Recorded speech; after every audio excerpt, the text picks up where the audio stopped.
This is the art of startup war. And my name is Brian McMahon, your host and sensei. Here is what we know. 98% of startups will fail every single day, and mostly due to reasons outside your control. The Expert Dojo Startup Accelerator, we look to even up the playing field by sitting down with the greatest minds in startup investment right here in our studio in Silicon Beach, where we look to shine a light on your path to success. Now, our guests each week have invested millions of dollars into startups and are the most respected investors in the world. Now, they share all they know with you, the listener. So join us on Tuesday mornings at 10 o'clock Pacific Standard Time, starting off your week winning the war against startup failure.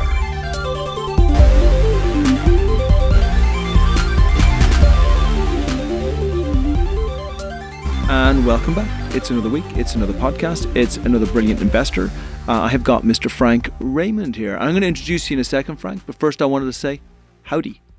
Hello. Thanks for having me. Of course. Hey, and we know each other. We've known each other for a long time. We've spoken to each other as you as an investor and also as a mentor and advisor and a helper to people here in the dojo. And I know you're also helping some folks from another startup company as well, which is just wonderful. So it's lovely to have you around.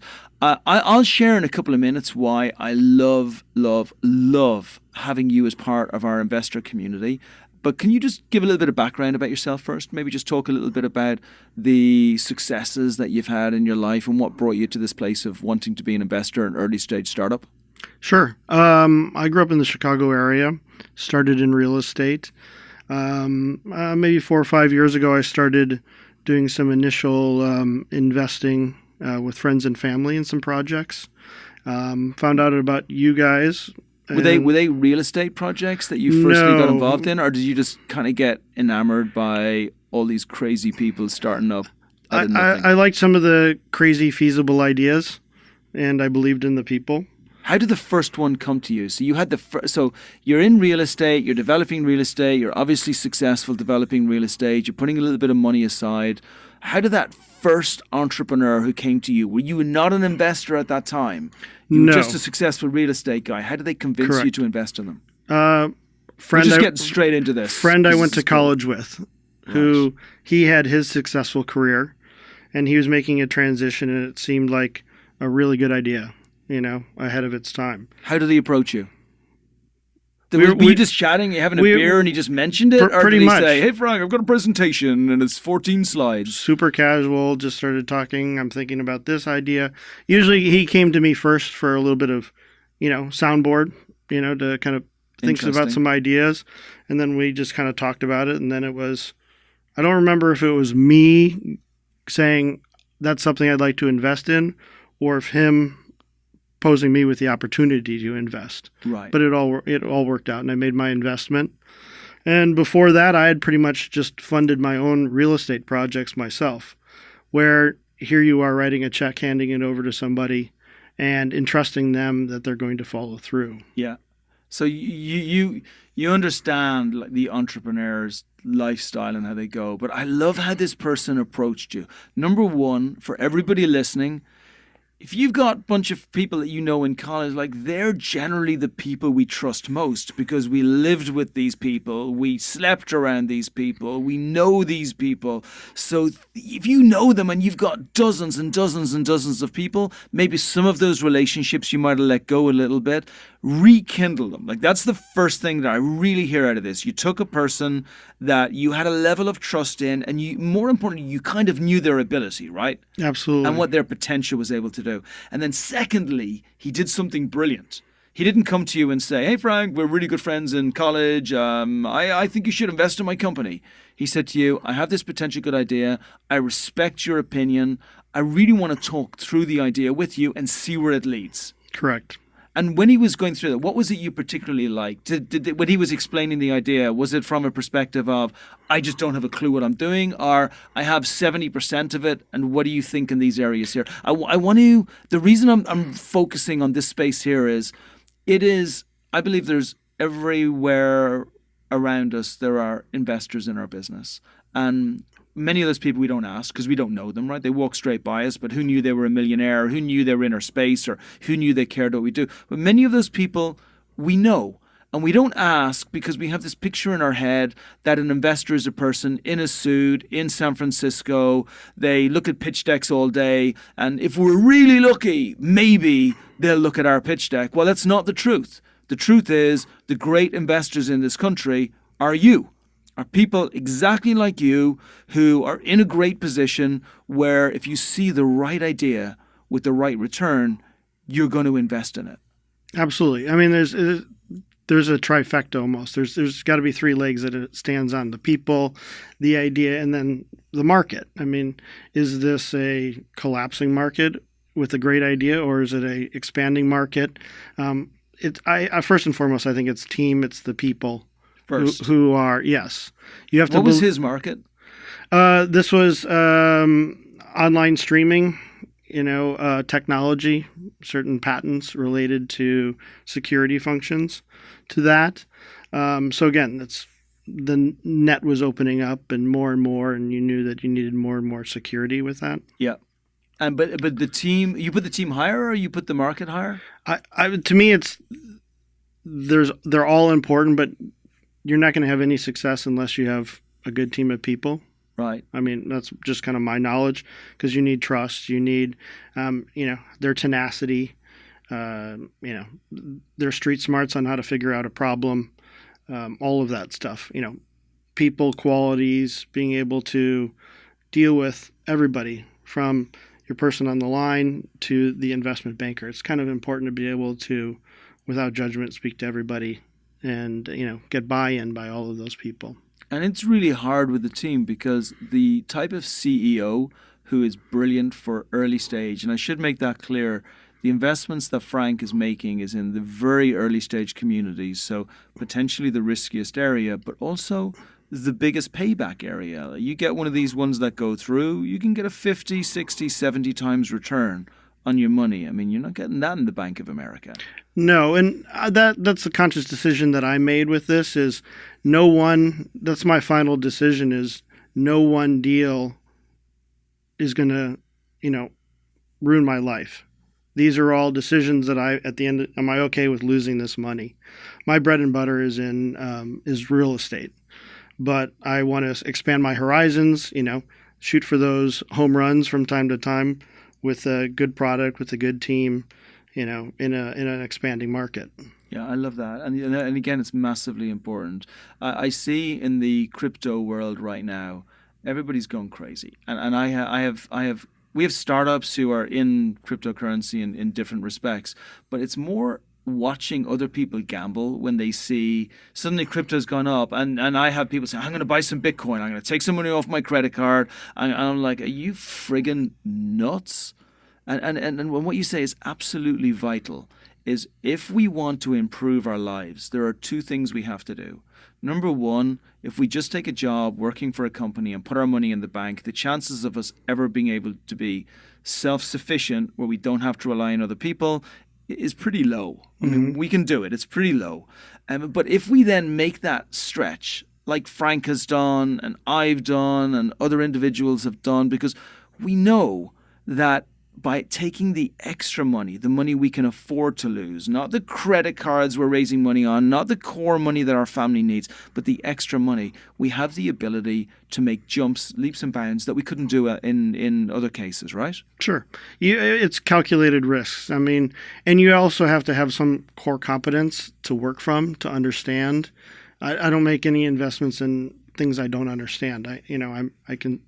I'm happy saying no, thank you, because I just don't understand it, and I've never made any investments in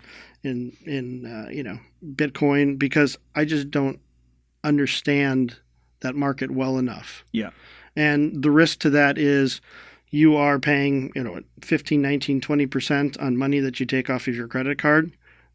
That's a risk I'm not willing to take because you're already setting yourself taking a few steps back before you even move forward with an investment and think about that return that has to pay off. I love that. So again, if I'm an entrepreneur and I'm looking through my college list, and I'm not just looking for people who I was in class with, but maybe I'm looking for people who are in the same year, maybe a year ahead, a year behind.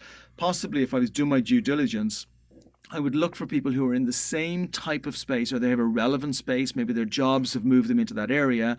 And I would then approach them and say, can we just have a chat? I'd love to get some advice and some help. I mean, no matter who you speak to, they'll say to you, look, ask for money and you get advice. Ask for advice and you get money, as long as it's the right proposition. I mean, most of us should have in our circle, if not one friend, there's somebody else out there that we can go out and we can seek advice for that competency that we need. And that's important to have those people in your network, and you start fostering that. Nothing happens overnight. Whether you you have to start with a good foundation, the analogy of real estate, and you have to pick the right lot and you have to build the right foundation and make sure, and then you build the rest of the house from there. It takes some time and you have to be patient. And we're looking to really democratize the entire investment world and bring people out who have never invested in early stage startup before, but they're intrigued by this area, and just give them advice whereby it's a safer option for them to be able to do it. What advice would you give to new investors coming into the early stage startup space, on top of, choose your team and the right product in the right area and having it as a space that you know yourself? The best place is to have your core competency and go from there. If you come from a background in banking, if you come from a background in real estate or sales or software development, those are generally where your starting point should be, because you're going to constantly be challenged through all of these processes. So you need to know your core competence and where you may need to battle for something, or when you're making certain investments, you need to be able to spot the people that are not being forthright with you. How can you do that? Based on your core competence. It's hard because I don't think. Look, you see me. I'm surrounded by entrepreneurs all day long, and entrepreneurs don't lie to other people. We lie to ourselves. So we wake up in the morning and we go, oh man, we're going to take over the world today. We're going to build $1 billion business. We're going to have squillions of dollars in revenue. Everybody's going to love us. We're going to get influencers to promote our product. We're going to get cheerleaders to talk about how great we are. Investors are going to come in behind. But that's, in reality, most probably not what's going to happen. So how do they see beyond that seemingly honest enthusiasm, which is not necessarily correct? Well, as you said, I think everybody should be positive and have a positive idea of your business idea. But you need to triangulate. You need to look at a lot of different aspects and talk to different people associated with that and see if the answers are all the same. Do they lead you to the same point? Beautiful. Are there missing holes in this picture? Is there a big blank spot that nobody can answer? When you talk to enough people and you get good at your core, you start to have more confidence in yourself. And so you can start seeing the missing pieces, and you already have the questions and the answers in your own head. And if you're not getting that, then it gives you pause. You have to stop, think, reevaluate the situation, give them potentially the opportunity to answer those questions. I'd never try to assume that anybody is trying to fool me. It's just their idea at this point maybe isn't, they have not thought it through well enough, and they need another month or 6 months on their business development. Yeah, to get to that place. Exactly. Come back and see me in a few more months. Yeah, I love that. And so I know that obviously you were a phenomenal supporter over at Smart CSM, which came to you by referral because we passed them over to you before. So you've had one of your startups which came to you direct through college, one that came through from referral. Other ones, other ways that you were approached, if you think back? I've done some charity work and met people through that. And interesting. That's part of the project that got me involved with the Dojo. I'd heard about you guys before through, Silicon Beach, but you guys reviewed our project, and got us in. Yeah. And so through charity work, I met my business partners on that. Yeah. Which is, I think it's important for having a social, minded aspect to your life. And by the way, I love what you're doing on that. So I'm going to give Frank a shameless plug here because the project is so fantastic.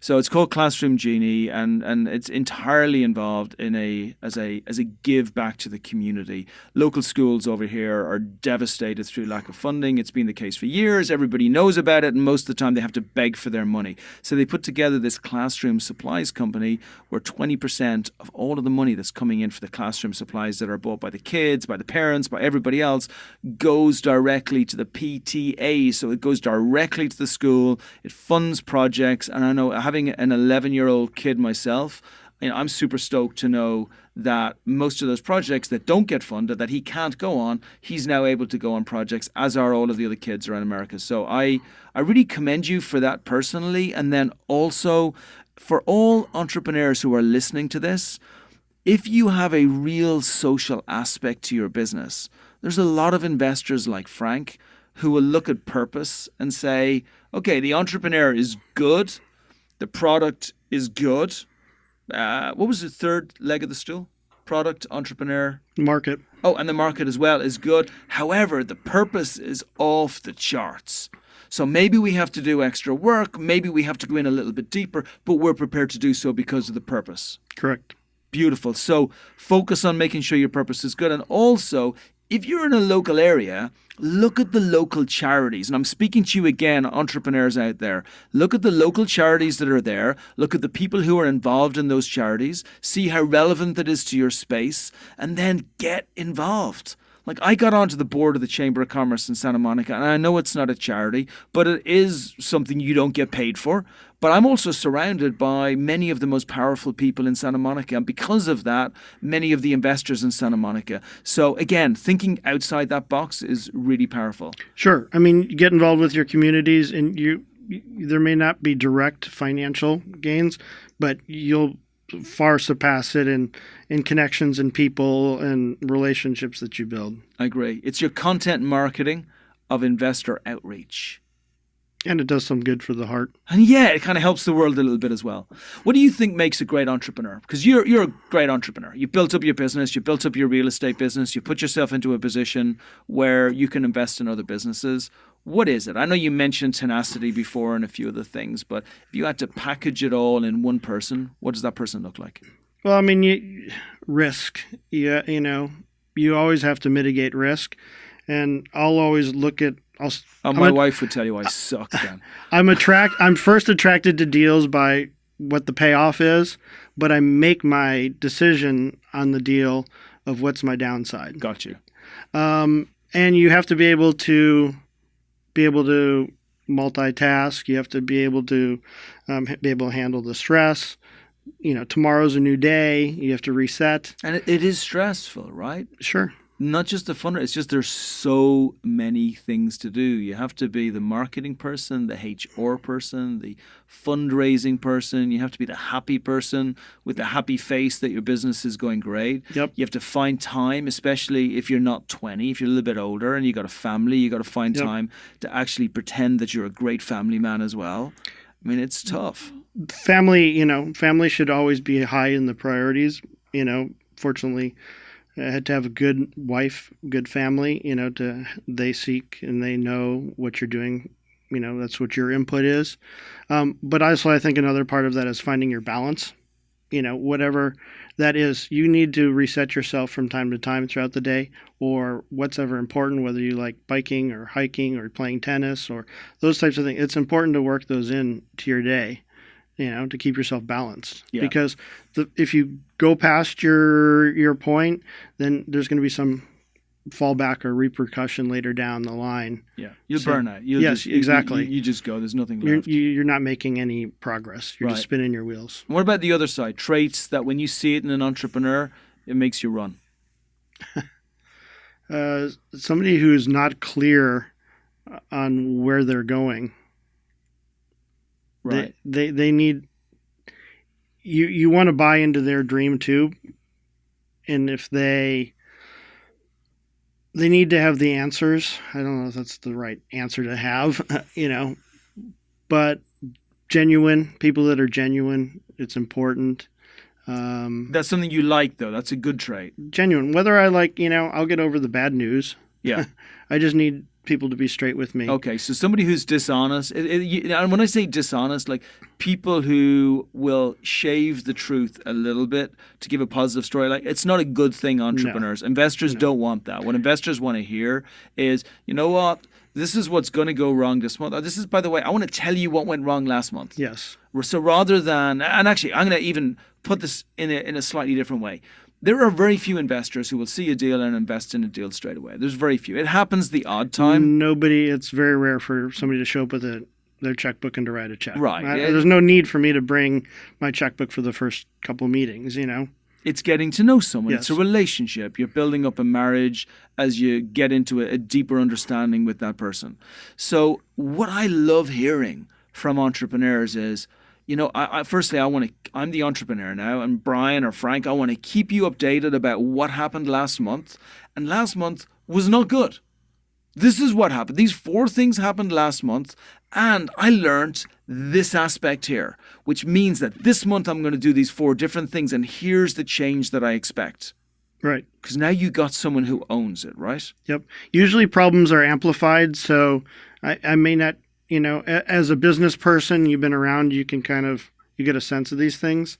You may be able to get past shaved information the first month. Yeah. But that's usually, if there are problems, they're going to amplify. And so that's going to become more and more obvious down the line.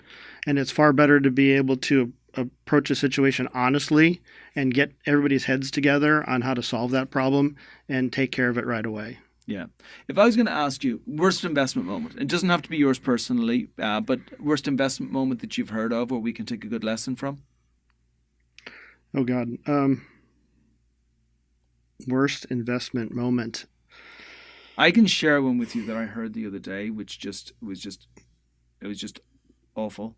And it's not that the company's gone wrong or anything's happened with the company, although there are moments like that as well.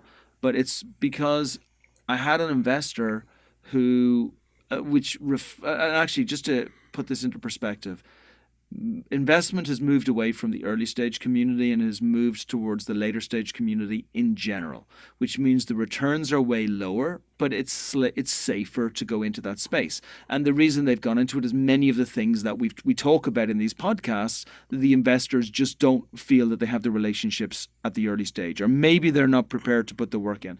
So I had this investor who just said to me, we just invested in Uber and put a bunch of money in Uber, not because we think we'll get a return from it, but we just need to show some success. So they haven't lost money. It hasn't gone down. Uber aren't a bad company, but it's not an investment. It's going into a company that already have an incredibly high valuation that still hasn't been justified, where they're just putting money into it so they can take a safe bet. I just think it's a cop-out. It's not a horrible story. Nobody died. Nothing terrible happened. But it's just a cop-out for me.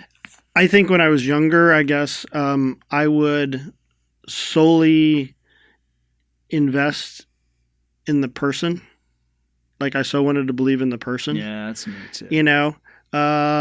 Or you just hope you have this you're like, yeah, what, exactly, and you think you're doing a really good job and stuff like that, and then next thing you know, there is no business and all of that stuff. Yeah. So you learn that you can't just look at it one-dimensionally. You can't just. It's not just the person. It's. Do they have some capability in that area? With a few of these other points that you have to look at it. You have to walk around that point in space and see it from multiple angles. Right. And you can't just see it one-dimensionally. Yeah. And if you do that, because it's true, you meet someone. It's that whole 7, 8 o'clock in the evening in a bar effect.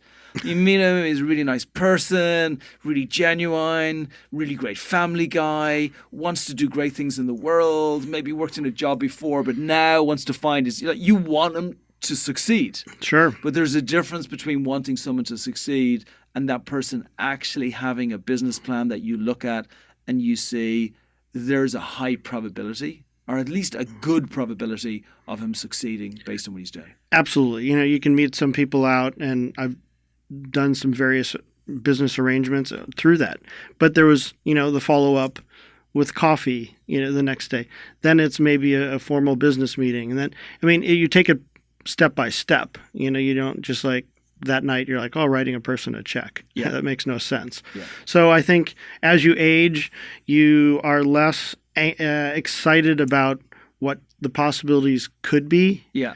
And you want to look at it from a perspective of, is this a viable idea? Yeah. Is the person the same in meeting 1, 2, 3, and 4, and 5? Are they the same? Is it the same message?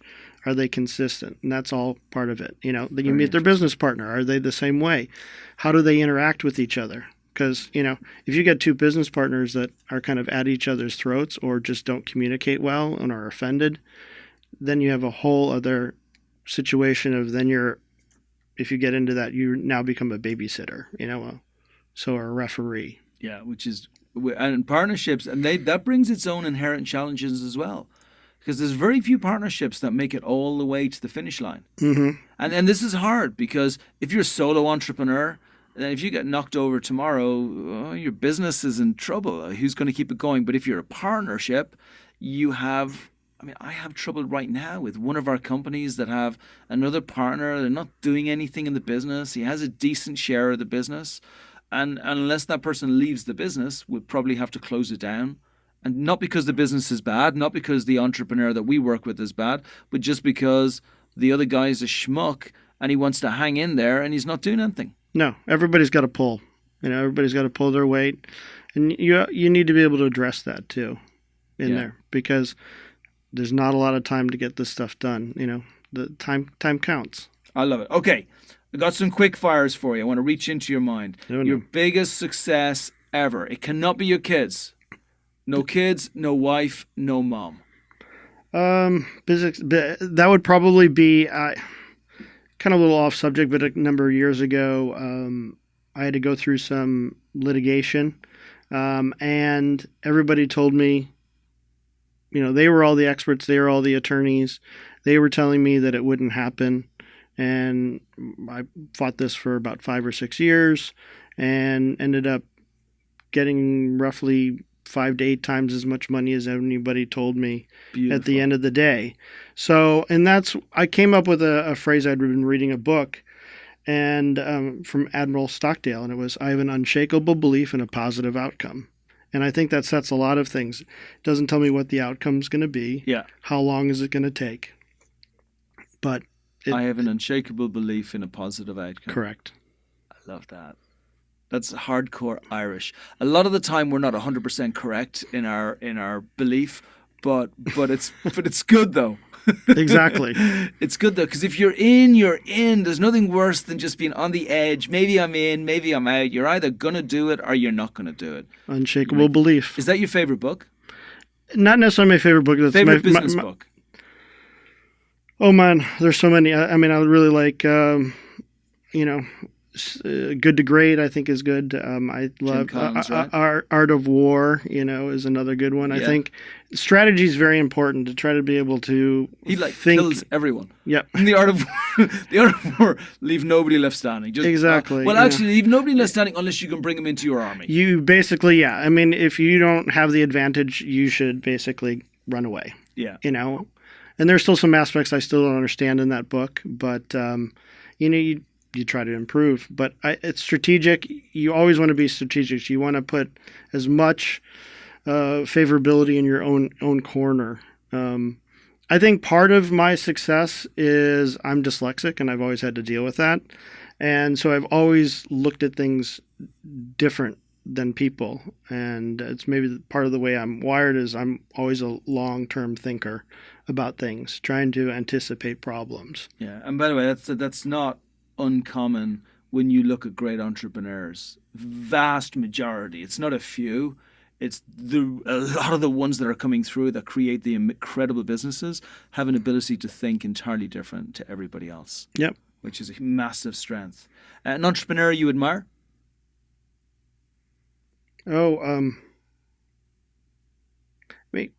the success of Bill Gates is pretty amazing. Over Jobsy? They're both phenomenal. I mean, they revolutionized the world in two different ways, you know, I mean. Incredible, right? Yep.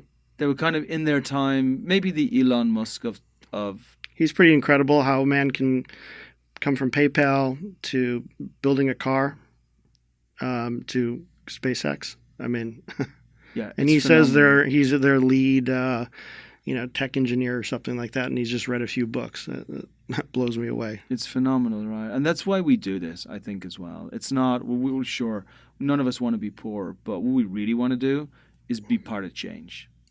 The change, nobody is motivated by the money. I mean, money is kind of a beginning stage, but when you're on that level, it's just amazing that you can achieve that. Yep. I don't care what drug's out there. There's no drug better than the high of massive appreciated success. I won't even say success. It's nice to get success. It feels great. But appreciated success, when people look at the hard work that you've put in to get to where you've got to, and it's noticed. Yep. I must say, I like Leonardo da Vinci. I think it's amazing how he thought way outside the box in his time. Yeah, he did. That was some badass helicopter he came up with. Would never have gotten off the ground, but it was badass, still a great idea. He was like building helicopters, and other people were thinking, "No, that wheel will never catch on." Okay, so we got. So I got your book. Favorite new gadget? Anything you're playing with right now? No, the funny thing is I'm pretty old school. I'm pretty analog. I'm always usually a generation behind on, my smartphone and stuff like that. But here's the thing about business and innovation that I find is nothing really changes. Like we have certain things that come through like cryptocurrency or maybe VR a year ago, or there's a lot of talk about AI right now and automated cars and areas such as that. But really the fundamentals of what make great businesses haven't changed in 50, 60 years. Absolutely. It's always been the same. Great entrepreneurs following phenomenal processes, putting in good foundations, creating great teams around them, defending themselves from competition coming in, and then scaling to high heaven. Yep. Yeah, I mean, you never would have guessed me that I would have thought a Facebook would work, or an Uber would have gotten as far as it did. Yeah.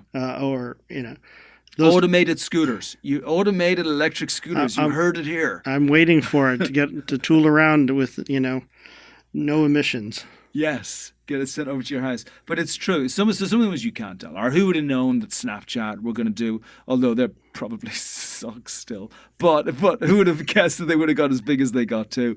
Yeah. Or Twitter, Instagram, Instagram, or any of these. That's ones. A lot of these things come out of, left field, and you snap your fingers and you said, oh, I wish I had it. And it goes the other way too. I remember 2-3 years ago, you had great folks, even like Gary Vaynerchuk and those guys who were saying, yeah, Periscope, you got to go for. And what happened with them? Not very much. They're kind of still sitting around. They went very big, and then they got smacked down to someone else. So it's a precarious, again, this is a message for entrepreneurs out there. This is not straightforward for investors. It's not like investors look at it and say, yeah, this product is great, this market is good. Like, it's a big leap of faith. So when you are going to investors, when you see people like Frank, when you're hitting up those people who are in your colleges, just remember, don't come to them with a friggin' piece of paper and say, hey, I got this great idea, dude. It's going to be great. Give me 50 grand. Like, go to the trouble of building a business plan. Show the roadmap of where your company is going to go to and how. Have the respect for the $50,000 or whatever money that investor is going to put in, that they're really risking losing it. And your job is not to get money from as many investors as you can. Your job is to mitigate the risk for anyone who puts money in your business so you don't fuck it up for the next entrepreneur who's trying to raise money. And so you don't lose money either, Frank, right? Yeah, exactly. Well said. I would say, you as an investor, you got to stay in your core competency. Especially at the beginning. Yeah. Be careful as an investor, but as an entrepreneur, please help the investors. The more investors you make successful, the more are going to come back into the early stage community. And the more that's there, the more you're going to get fun. Like, everybody wins with this. It is a community. And so it's more people need to be straightforward, honest about it. The ask is important, obviously. Getting your message out there, the more you talk. And as you said, it's important that you do what you're going to say you're going to do, and you do it, and then honesty and trust is built, and then there's more money coming down the pipeline. Yeah, I love that's great advice. Do you have any predictions? Anything? I know from your perspective the types of things you like investing in, but based on companies coming through, how do you see 2018 progressing? 2018. Sexiest companies of the year. What will they look like? Charity fundraising for PTAs. No, yes, you heard it here. We'll see. There's a lot of great, I think, ideas out there, and I really can't think of any one that stands out in particular. And I see that too, by the way. There's always trends, but if you look over the long term, it's the great ideas that generally see themselves through. I mean, maybe I'll be a little bit controversial, and I'll say it's very interesting these days which way the cannabis industry is going. Oh, cannabis is awesome. So what do you think about this? So just to bring me a little bit deeper, what do you like about the cannabis space, and what do you think it happen? We have a bunch of companies who've got more cash in their mattress than they know what to do. Well, that's a huge part of it. And name the last time there was a new commodity brought to market. Yeah. And, there's a lot of opportunity. It's the wild, wild west, though. So that is intriguing. But again, I'm looking into that very slowly. It's the most successful in Canada in the low cap exchange. So they're kind of their stock exchange up there, but for the small caps. Marijuana was the biggest success in 2017. There were more successful marijuana IPOs in Canada and the Canadian Securities Exchange, I think, than any other space. Yep. They've got some regulations federally up there that are changing, So they're ahead of the United States, obviously, with some recent changes here in the States with the Justice Department. But we'll see, Again, that you still may be okay in California, but it's not. Yeah, good to watch what's coming. Hey, Frank, mate, it's been a pleasure. Thank you so much. Thanks for all your support of everybody coming through the dojo. And for all of you people out there, just in case you might have heard it quickly, Classroom Genie, I do want you to support it. It's a great, great charity initiative where they're helping the classrooms. If you're a business and you're getting your supplies, and not just classroom supplies, but just any supplies, make sure you're hitting them up on classroomgenie.com. If you're a school, make sure you're hitting them up on classroomgenie.com. This is one of those things that it helps everyone, and I love the fact that you've got directly involved and just got so deep in with this company to make sure that it's a success.